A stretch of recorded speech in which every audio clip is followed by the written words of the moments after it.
All right, Dathan. Hellen Obiri, champion today. Yeah. It's kind of what you expected, right? But how do you evaluate today's race? She was, we knew she was really fit going in. She's trained really well, like since about Christmas, I would say.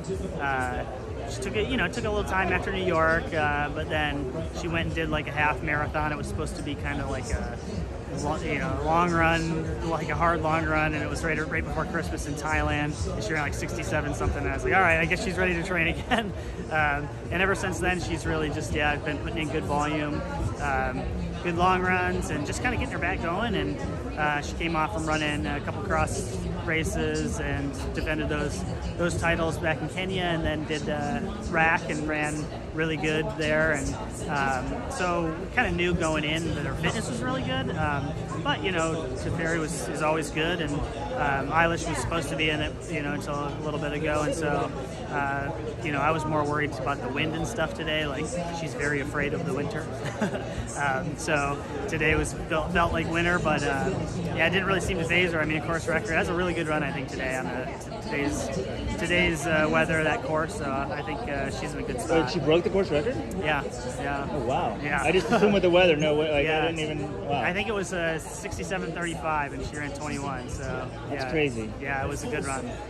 So the cross races in Kenya, is that's something the federation wants her to do, or what I think she actually has to do because she's still in the military, actually, technically. I don't know how many obligations she has, really, but, so she wanted to do that. She wasn't going to run World Cross or anything. She didn't really want to do that, but yeah, so it's just something she normally does, too, and I think she might have to, but anyway, she wanted to do them, and, yeah, she ran great and defended the title there. So how long has she been in Kenya? Since New York. Oh, wow. Yeah, so... And now she's back here full time, she said? Yeah. The family's here with her? And the family's here, and we pick them. I head out today, and I'll pick them up tomorrow at DIA and drive them. We got an Airbnb for 2 weeks, and said, all right, and then find an apartment. So, wow. So I think, their daughter, she's in second grade, so we got to, she's been talking with, Edna a little bit, and I said, why don't we just get there, and you can go in and meet, talk to the teachers and stuff, and, go look at some places instead of just, she was content to just pick something. I was like, let's just get there, and then we'll figure out what's best for you. And so we got her place, pretty close to the gym, so she can, walk and stuff. I mean, they drive on the other side of the road there, so for the New York build-up, was she here and the family was back here? Yeah, and that was tough. I mean, it ended up that wasn't the intention. She got here, and they had, some visa interviews, and we kind of assumed that they were going to get them based on everything, and about 2 weeks in, we found out they weren't, and she was really, kind of devastated because she had, 5 weeks to go at that point still, and so that honestly was a huge toll for her going into the marathon. I mean, we only had about 7 weeks to work together, but with that 7 weeks, it was hard for sure. Emotionally, she was training well, but man, I have a family. I know what it's like, and and that's by far the longest she had ever been away from her daughter. And she would talk, all the time to her husband Tom and stuff, but it's just not the same as being there. And so, it's just even today you can tell all the difference. Her daughter's there at the finish line, and so finally, in January, we were able to get the actual full visas, and they're good to go now. Yeah, it's gotta be hard. Yeah, I can't even imagine. I mean, I've been away from my family for 4 or 5 weeks before, and this was almost double. Also, when you think they're all moving over, and then they're like, no, and then you're like, what's my job? And I'm over here, and it was very hard, and so I'm very happy that they were able to get here, and now it's they can just do normalize it now. So. And was it easy to get her to buy into your training, or when I talked to Ricky, initially about it, he's like, you won't have any problem. She's like a soldier. You tell her what to do, she'll do it. You don't need to, even for the race, I told her, I was like, wait until you come off the bridge and get to that flatter section and let's push on that. But you don't need to overcomplicate it. She's just a competitor. And so when it comes to training, I put the training down, and the paces, she'll hit them, and she shows up, she does it, she goes home. She knows she's like a real soldier. She'll do that, and there's no worries at all about her. You're sending her workouts in Kenya. She's working on track. How are you giving her paces? Like, yeah, it's so I actually that was a big thing when she was here. I set her all up, linked her watch to the training platform and Final Surge, and so I could see where she's running. I could see her splits, and I give her she gets the training every day, but she can. And then we text nearly every day or talk every week or so, and about how things are going, and then yeah, she just does the work, and she doesn't ever complain. So if it's harder than she anticipated, she'll say, that was hard, but she never really misses either. And so it was hard. You're like, yeah, you did it. Yeah, she still does it. So Did you get like? I mean, she's doing a road workout. You know how paces because of GPS, you heart rate stuff. Well, a lot of times, so like for her, I didn't deviate from the normal schedule, like what I would do here. Like if I give my athletes the schedule here, we do it on certain days of the week.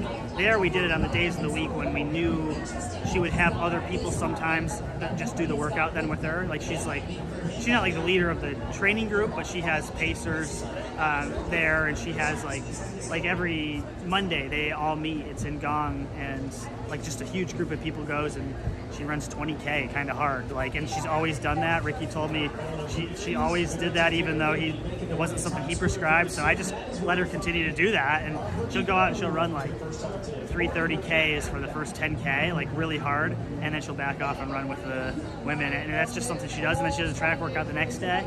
And so the next day. Yeah, the next day. And so I kept her on that schedule where she'd do her track workouts Tuesday, fartlek on Thursday, and long run on Saturday. And that's just normal. But now, like when she's here, it's not. That's like she'll shift to our schedule, and it's not like it's vastly different. It's just like those are the days when things work there. And so like when she was here, like she always would take Sunday very easy. That would be like her off day or running, 10K. And so if we had that here, if she knew like if it was an easy day and it was Monday or Wednesday, she said, okay, today's my Sunday. That's what she would always say. So she gets that concept. It's just there. It makes sense because that's the days that people are warming up together, or that they would have other people come and jump into her workout and stuff like that. So there's some talk in the race of her doing a marathon. I asked her about that. She said no. Maybe, or what? Indetermined, I guess. We've been training. She's been training like with the potential for it. So like even this race, she came in and she ran 20 miles, I think, at 5:35 pace like 8 days ago. So with the intention that if we're gonna, let's just come off this race, get here, leave the door open, and we trained like she could be physically prepared. So physically she's prepared for that, but mentally you got to be like full in on it too. So I think we just need to regroup this week in Boulder. I need to talk to Ricky, and we leave that as a possibility, but at the same time, I want her next marathon to be like I just need that time with her too, and so while she's been adapted to the training now, like there's all the little things, like she barely drank anything in New York. Barely drank anything in New York. What do you think happened in New York? Well, a lot of it was fitness. A lot of the fitness. The buzz was crazy, and I think she was fit. She was very fit. She made it to 23 miles, so like it wasn't like she just tanked at 30K.